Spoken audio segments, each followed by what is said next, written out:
ಹಿಮಾಲಯ ಕಿರೀಟಿನಿ ಬ್ರಹ್ಮ ರಾಜಶ್ರೀ ರತ್ನಾಢ್ಯ ಒಂದೇ ಭಾರತ ಮಾತರಂ. ತಾಯಿ ಭಾರತೀಯ ಪಾದಗಳಲ್ಲಿ ನಮಸ್ಕರಿಸುತ್ತಾ ಸಂತ ಪರಂಪರೆಯ ರಾಯಭಾರಿಗಳಾದ ಪೂಜ್ಯರೇ, ವೇದಿಕೆಯ ಹಿರಿಯರೇ ಹಾಗೂ ನೆರೆದ ಸಮಸ್ತ ಹಿಂದೂ ಶಕ್ತಿಗೆ ವಂದನೆಗಳು. ಇವತ್ತು ಪ್ರತಿಯೊಬ್ಬ ಹಿಂದುವು ಕೂಡ ಸಂಭವಿಸುವಂತಹ ಕಾಲ. ನಾನೊಬ್ಬ ಹಿಂದೂ ಅಂತ ಗರ್ವದಿಂದ ಹೇಳಿಕೊಳ್ಳಬಹುದಾದಂತಹ ಒಂದು ಪರ್ವ ಕಾಲದಲ್ಲಿ ನಾವಿದ್ದೀವಿ. ಪರಂ ವೈಭವನ್ನೇದತ್ತು ಮೇದತ್ವ ರಾಷ್ಟ್ರಂ ಅನ್ನುವ ಸಂಕಲ್ಪದೊಂದಿಗೆ ಸತತ 100 ವರ್ಷಗಳ ಕಾಲ ಮಾಡಿದ ರಾಷ್ಟ್ರ ಸೇವೆಗೆ ಇವತ್ತು ಫಲ ಸಿಕ್ಕಿದೆ. ಇಡೀ ಜಗತ್ತಿಗೆ ಭಾರತ ಗುರುವಾಗಿದೆ. ಇಡೀ ಜಗತ್ತಿಗೆ ಭಾರತ ಬೇಕಾಗಿದೆ, ಸನಾತನ ಧರ್ಮ ಬೇಕಾಗಿದೆ. ಇಷ್ಟು ವರ್ಷಗಳ ನಂತರವೂ, ಸಹಸ್ರಾರು ವರ್ಷಗಳ ನಂತರವೂ, ನಿರಂತರ ಆಕ್ರಮಗಳ ನಂತರವೂ ಈ ನೆಲದಲ್ಲಿ ಹಿಂದೂ ಸಂಸ್ಕೃತಿ ಗಟ್ಟಿಯಾಗಿ ನಿಂತಿದೆ ಅಂತಂದ್ರೆ ಅದಕ್ಕೆ ಈ ನೆಲದ ಪ್ರತಿಯೊಬ್ಬ ತಾಯಿಯ ಕೊಡುಗೆಯೂ ಕೂಡ ಅಪಾರವಾಗಿದೆ.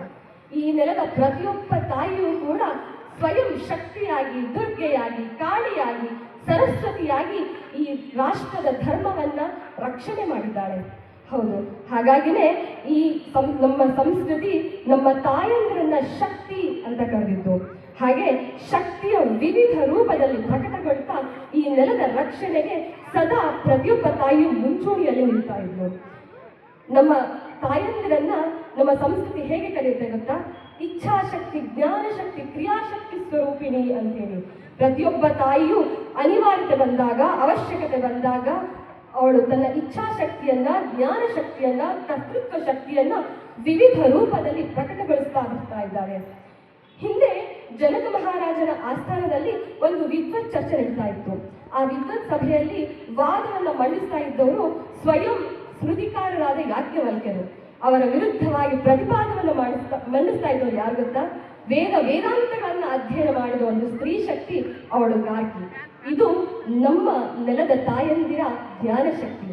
ಇತ್ತೀಚೆಗೆ ಶಂಕರಾಚಾರ್ಯರು ಮತ್ತು ಮಂಡನ ಮಿಶ್ರರ ಕಾಲಕ್ಕೆ ಬಂದ್ರೆ, ಶಂಕರಾಚಾರ್ಯರು ಮತ್ತು ಮಂಡನ ಮಿಶ್ರರ ನಡುವೆ ಒಂದು ವಾದ ಏರ್ಪಟ್ಟಿತ್ತು.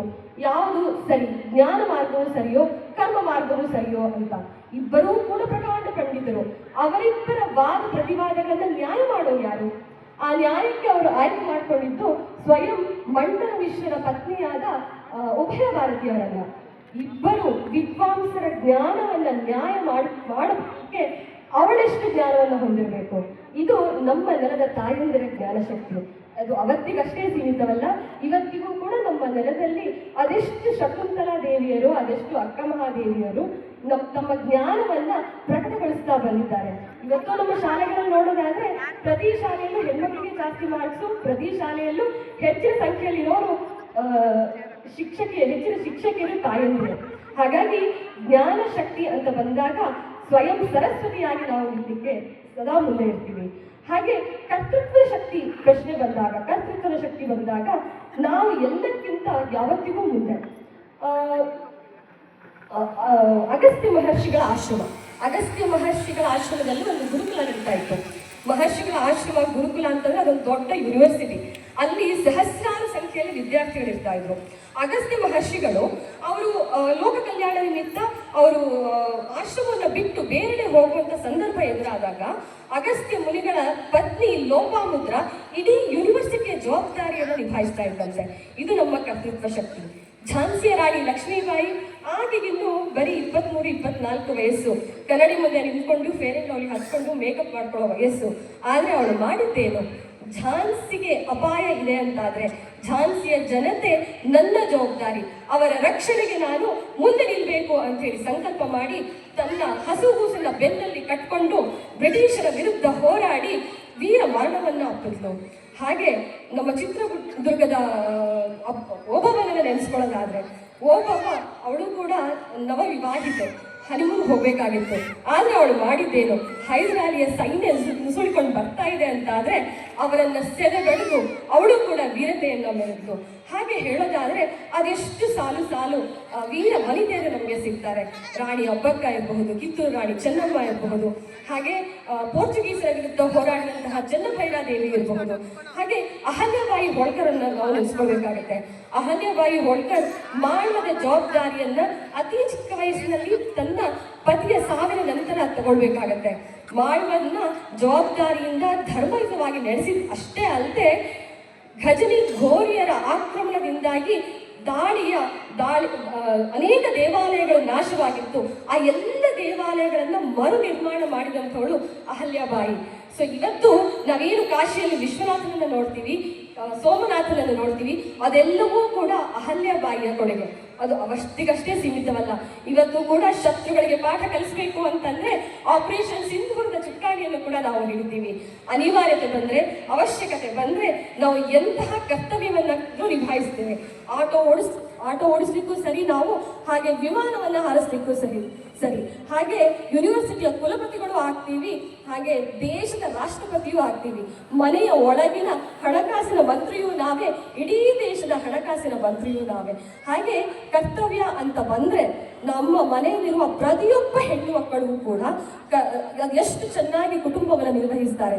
ಅವರೆಲ್ಲರಲ್ಲಿ ಇರುವಂಥದ್ದು ಆ ಕರ್ತವ್ಯ ಶಕ್ತಿ. ಇನ್ನು ಇಚ್ಛಾಶಕ್ತಿ ಅಂತ ಬಂದ್ರೆ ತಾಯಿಗೆ ಸರಿಸಮನಾದ ಇಚ್ಛಾಶಕ್ತಿಯನ್ನು ಹೊಂದಿರೋರು ಬೇರೆ ಯಾರೂ ಇಲ್ಲ.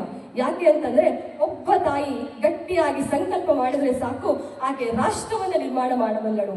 ತಾಯಿ ಜೀಜಾಮಾತೆ ಸಂಕಲ್ಪ ಮಾಡಿದ್ದು ಶಿವಾಜಿ ಹಿಂದೂ ಸಾಮ್ರಾಜ್ಯವನ್ನ ಕಟ್ಟಿದ. ಒಬ್ಬ ಕವಿ ಬಹಳ ಸುಂದರವಾಗಿ ಹೇಳ್ತಾರೆ, ಹನುಮ ಭೀಮರನ್ನ ಪಡೆದ ತಾಯಿ ನೀನು ಅಬಲಡೆ ಅಂತ.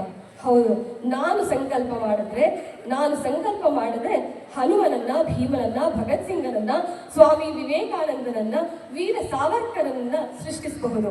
ನಾನು ಮನಸ್ಸು ಮಾಡಿದ್ರೆ, ನಾನು ಸಂಕಲ್ಪ ಮಾಡಿದ್ರೆ ನನ್ನ ಮಡಿಲಲ್ಲಿ ಕೃಷ್ಣನು ಆಡಬಹುದು, ನನ್ನ ಗರ್ಭದಲ್ಲಿ ರಾಮನು ಕೂಡ ಜನ್ಮ ತಾಳಬಹುದು. ಇದು ನನ್ನ ಸಂಕಲ್ಪ ಶಕ್ತಿ. ಈ ಶಕ್ತಿಯನ್ನ, ಈ ಮಾತೃತ್ವ ಶಕ್ತಿಯನ್ನ ನಮಗೆ ಕೊಟ್ಟಿರುವುದು ಪ್ರಕೃತಿ. ಇದು ಮಾತೃತ್ವ ಎನ್ನುವಂಥದ್ದು ಪ್ರಕೃತಿ ನಮಗೆ ಕೊಟ್ಟಿರುವಂತಹ ಸ್ವಾಭಾವಿಕ ಶಕ್ತಿ. ಅದನ್ನು ನಾವು ಸಂಭ್ರಮಿಸಬೇಕು. ನಮ್ಮ ಸ್ತ್ರೀತ್ವವನ್ನ ನಾವು ಸಂಭ್ರಮಿಸಬೇಕು. ಹೌದು, ನಮ್ಮ ಶಕ್ತಿಯನ್ನ ನಾವು ಅರ್ಥ ಮಾಡಿಕೊಂಡು ನಾವಾಗಿ ನಾವು ಅರಳಬೇಕು. ನಾವು ಇವತ್ತು ಶೋಷಿತರು ಅಂತ ಅನ್ಕೊಳ್ತೀವಿ, ನಮಗೆ ಖಂಡಿತವಾಗಿ ಆ ಕೀಳರಿಮೆ ಬೇಡ. ಈ ಶೋಷಿತರು ಅನ್ನುವ ಮನಸ್ಥಿತಿ ಕೂಡ ಅದು ನಮ್ಮ ಅಂತರ್ಯದಲ್ಲಿಲ್ಲ. ಅದು ಕೂಡ ಒಂದು ಷಡ್ಯಂತ್ರದಿಂದ, ಮೆಕಾಲೆ ಶಿಕ್ಷಣದಿಂದ ನಮ್ಮ ಮೇಲೆ ಬಂದಿರುವಂಥದ್ದು. ಸೊ ಈ ಶಿಕ್ಷಣ ನೀತಿ ಹೇಗಿದೆ ಅಂತಂದ್ರೆ, ನಮ್ಮನ್ನೆಲ್ಲ ಶಾಲೆಗೆ ಕರೆದು ಇಂಗ್ಲಿಷ್ನಲ್ಲಿ ಪಾಠ ಮಾಡಿದ್ರು. ನಮಗೆ ಕ್ರಮೇಣ ಏನಾಯ್ತು, ಮಾತೃಭಾಷೆಯ ಮೇಲಿದ್ದಂತಹ ಅಭಿಮಾನ ಕಮ್ಮಿ ಆಯ್ತು. ನಮಗೆ ಶಾಲೆಯಲ್ಲಿ ಹೇಳ್ಕೊಟ್ರು, ಬಿಂದಿ ಇಡಬೇಡಿ, ಬಳೆ ಹಾಕಬೇಡಿ, ಹೂ ಮುಡ್ಕೊಡ್ಬೇಡಿ, ಸೀರೆ ಹಾಕಬೇಡಿ ಅಂತ. ಕ್ರಮೇಣ ನಾವಾಗೋದನ್ನ ಮರೆತು ಪುರುಷರ ರೀತಿಯಲ್ಲಿ ವೇಷಭೂಷ ನಡೆಗಳನ್ನು ಅಳವಡಿಸ್ಲಿಕ್ಕೆ ಪ್ರಾರಂಭ ಮಾಡ್ಕೊಂಡ್ವಿ. ಯಾಕೆ ನಾವು ಹಾಗಾಗಬೇಕು? ನಾವಾಗೇ ಅರಳಬೇಕು. ಡಾಕ್ಟರ್ ಆರ್ತಿಯವರು ಒಂದು ಬಹಳ ಸುಂದರವಾದ ಉದಾಹರಣೆಯನ್ನು ಕೊಡ್ತಾರೆ. ಕಮಲ ಕೆಸರಲ್ಲಿ ಅರಳಬೇಕು. ಕಮಲ ಫೇರ್ ಅಂಡ್ ಲವ್ಲಿ ಹಚ್ಕೊಂಡು ನಾನು ಮಲ್ಲಿಗೆ ಅಂತ ಅರಳ್ತೀನಿ ಅಂತ ಮರದ ಮೇಲೆ ಹೋಗಿ ಕುತ್ಕೊಂಡ್ರೆ, ಗಿಡದ ಮೇಲೆ ಹೋಗಿ ಕುತ್ಕೊಂಡ್ರೆ ಕಮಲ ಏನಾಗುತ್ತೆ? ಅದು ಬದುಕುತ್ತಾ, ಬಾಡುತ್ತಾ? ಸೊ ಹಾಗಾಗಿ ನಾವು ಎಲ್ಲಿದ್ದೇವೋ, ಹೇಗಿದ್ದೇವೋ, ಯಾವ ದೇಶದಲ್ಲಿದ್ದೇವೋ, ಯಾವ ಧರ್ಮದಲ್ಲಿದ್ದೇವೋ, ಯಾವ ಸಂಸ್ಕೃತಿ ಹೊಂದಿದ್ದೇವೋ ಅದೇ ರೀತಿ ಅರಳುವ ಪ್ರಯತ್ನವನ್ನು ಮಾಡಬೇಕು. ಇವತ್ತು ನಾವೆಲ್ಲ ತಾಯಂದಿರು ಆ ಸಂಕಲ್ಪವನ್ನು ಮಾಡಬೇಕು. ನಾವು ಶೋಷಿತರಲ್ಲ, ನಾವು ಸಬಲರು. ಯಾಕೆ ಅಂತಂದ್ರೆ ನಮ್ಮಲ್ಲಿ ಸ್ತ್ರೀ ಪುರುಷ ಭೇದವೇ ಇಲ್ಲ. ಸೊ ಸ್ತ್ರೀ ಪುರುಷ ಭೇದ ಏನಿದ್ರು ಅದು ಈ ದೇಹಕ್ಕೆ. ನಾವು ದೇಹಗಳಲ್ಲ, ನಾವು ದೇಹಿಗಳು. ಈ ದೇಹದ ಒಳಗೆ ಒಂದು ಆತ್ಮ ಚೈತನ್ಯ ಇದೆಯಲ್ಲ, ಅದು ನಾವು. ಅದರ ಜೊತೆಗೆ ನಾವು ಈ ಸ್ತ್ರೀಯ ದೇಹವನ್ನು ಪಡೆದುಕೊಂಡಾಗ ಮಾತೃತ್ವ ಅನ್ನುವ ಶಕ್ತಿಯು ಕೂಡ ನಮ್ಮ ಜೊತೆಗೆ ಸೇರುತ್ತೆ. ಹಾಗಾಗಿ ನಾವು ನಮ್ಮ ನಿಜವಾದ ಅಂತಸ್ತತ್ವವನ್ನು ಅರಳಿಸಿಕೊಳ್ಳುವಂತ ಪ್ರಯತ್ನವನ್ನು ಮಾಡಬೇಕು.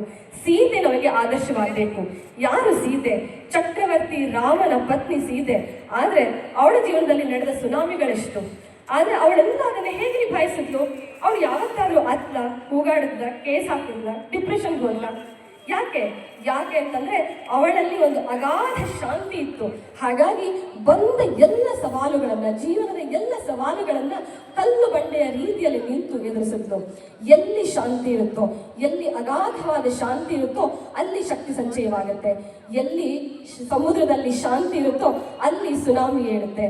ನಾವು ಶಾಂತಿಯಿಂದ ಶಕ್ತಿ ಸಂಚಯವನ್ನು ಮಾಡಿಕೊಂಡ್ರೆ ನಾವು ಮಹಾಕಾಳಿಯಾಗಿ ರಕ್ತ ಬೀಜಾಸುರನ್ನ ಸಂಹಾರ ಮಾಡಬಹುದು.